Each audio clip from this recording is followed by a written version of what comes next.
पंचायत समिती नांदगाव खंडेश्वर तालुक्याअंतर्गत येणाऱ्या ग्रामपंचायत खिरसानाच्या हद्दीतील टिमटाळा गावालाच लागून असलेल्या रपट्यावरून पाण्याची संततधार सुरू असून मोठमोठे भगदाड व चिलयुक्त शेवाळ निर्माण झाल्याने अपघाताचे प्रमाण वाढले आहे।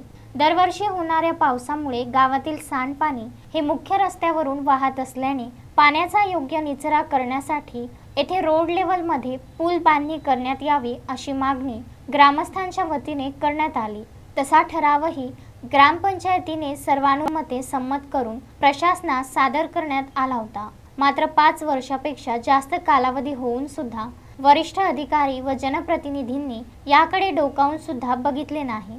पुलाअभावी पावसाच्या पाण्याचा विसर्ग हा मुख्य रस्त्यावरून वाहत असल्याने मार्गक्रमण करणाऱ्या प्रवाशांना तासनतास पुराचे पाणी कमी होण्याची वाट बघावी लागते, तर पाणी कमी झाल्यावर पडलेल्या मोठमोठ्या भगदाडामुळे तसेच चिलयुक्त शेवाळामुळे आपला जीव मुठीत धरून मार्गक्रमण करावे लागते। मागील काही दिवसांमध्ये सुरू असलेल्या पावसामुळे या ठिकाणी दुचाकी स्लिप होऊन अनेक अपघात सुद्धा घडले आहे। सोमवारी सायंकाळी खिरसाना येथील नंदू वानखडे ही आपली दुचाकी क्रमांक MH27CO 8520 ने बडनेरा येथून आपल्या घराकडे परतत असताना याच ठिकाणी त्यांची दुचाकी स्लिप होऊन खाली पडली। सुदैवाने यामध्ये ते जखमी झाले नाही, पण त्यांचा मोबाईल मात्र नाल्यात पडला। घटनेची माहिती मिळताच पत्रकार तथा सामाजिक कार्यकर्ते श्रीपाल सहारे यांना माहिती मिळताच त्यांनी आपल्या सहकाऱ्यांसमवेत घटनास्थळ गाठून वानखडेंची विचारपूस केली व ग्रामपंचायत आणि जिल्हा परिषदेवर आपला रोष व्यक्त केला। तर पावसाळ्यात पूल बांधणी जरी शक्य नसले तरी या खड्डेमय झालेल्या रपट्याची त्वरित दुरुस्ती करण्यात यावी अशी आक्रमक भूमिका श्रीपाल सहारे यांच्या समवेत परिसरातील ग्रामस्थांनी घेतली। 13 सप्टेंबर रोजी सकाळच्या सुमारास अरविंद वरकट नावाचे व्यक्ती आपल्या कुटुंबासोबत दुचाकी क्रमांक MH27CD 3545 ने बडनेराकडे जात असताना सहारे यांच्या समोरच त्याच रपट्यावर पडले। जवळच असलेल्या सहारे व ग्रामस्थांनी त्यांच्याकडे धाव घेत दुचाकी उचलली व जखमींची विचारपूसही केली।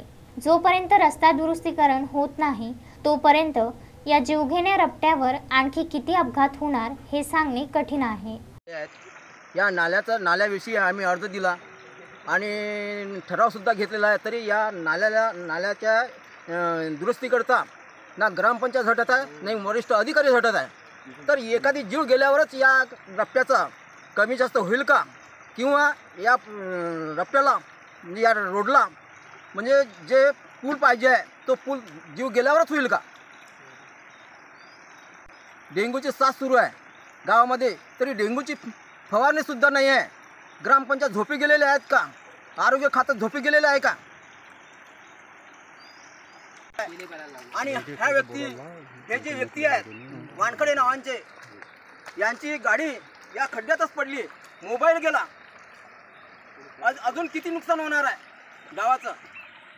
आजच गाडी पडली नाही, अशी कित्येकच वेळा कधी या रोडवरून येणाऱ्या जाणाऱ्यांची गाडी पडलेली आहे, कित्येकच जखमी झालेले आहेत।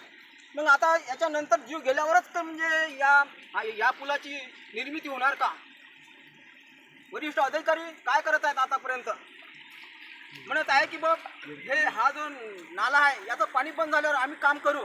मग आतापर्यंत काम का केलं नाही। उन्हाळ्यामध्ये हे पाणी आटलं नव्हतं का। 5 वर्ष झालेले आहेत या गोष्टीकडे।